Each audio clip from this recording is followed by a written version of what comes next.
Salam, mən Elmir Salmanti.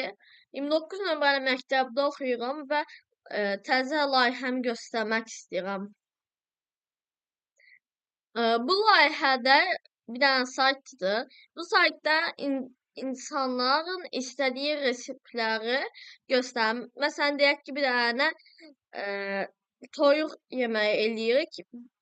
Buradan resepi isə basandan sonra orada resepi gəlir.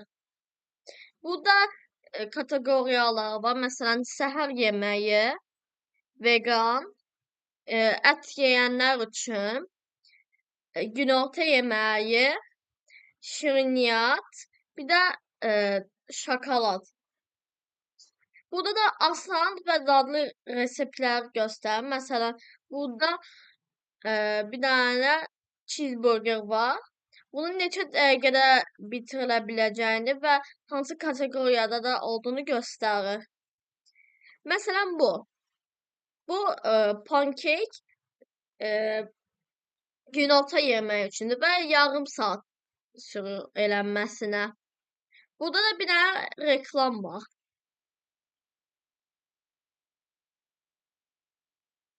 Bu səhifədə deyir ki, hər kəs öz mətbəxində şef ola bilər. Burada da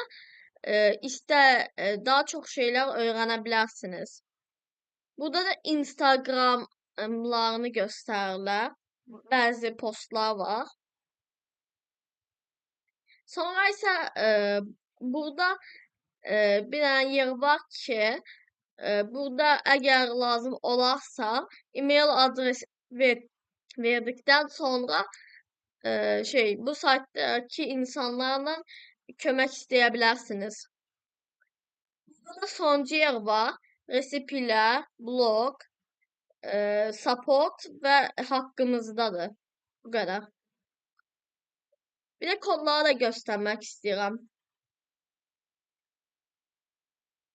O yerdə bunun linkləri var. Yəni bu saytdakı bu linklər məsələn ana səhifə, resepilər, blog, sonra isə haqqımızda. Bir də burada Twitter, Facebook və Instagram səhifələri var.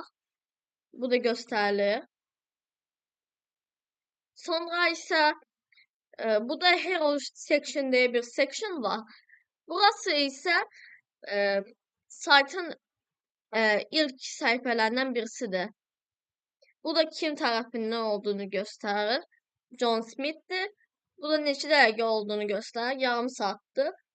Və kateqoriyası nədir? Toyuqdur göstərir. Sonra isə bu section kateqoriyalar göstərir. Burada DisplayFlex'dən istifadə edərək aralamışam bunu. Bu yerdə də DisplayFlex'dən istifadə edib, gapdən istifadə edərək aralıqlar qoyuruq. Bir də unutmayaq ki, divdən istifadə edirik ki, biz bunları ayarlayaq boyutunu.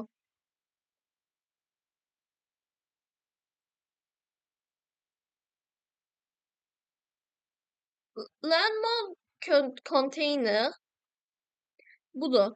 Buradan learn more'a basdıqdan sonra burada nələr olduğunu öyrənə bilirik. Bu qədər. Diqqətiniz üçün təşəkkürlər.